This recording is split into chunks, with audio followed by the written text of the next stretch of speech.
How to send a Monopoly Go link. I'm gonna guide you through the process on how to do it. Let's get started. First of all, on your phone, launch the Monopoly Go app. After you are in the app, make sure that you are logged in with your account. Once you are logged in, you will see this kind of app interface. Now, in order to send a Monopoly Go link to anyone, here in this screen, at the bottom right corner, you can see the friends icon. Tap on it. Once you're in this space, you have two options.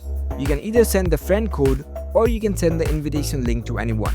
If you want to send the friend code, over here you can see the share button. Tap on it. The Monopoly Go link is already copied. Now you just need to select the platform from where you want to send the link. You can select any given options over here. You can select from your Viber, your WhatsApp, through the messages, your Gmail, Instagram chats, Telegram. You can just select your preferred options. If you want to send the invitation link, here in the bottom you can see the invite option. Tap on it. Again select invite.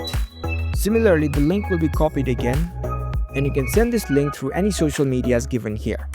So that's it. That's how you can easily send a Monopoly Go link.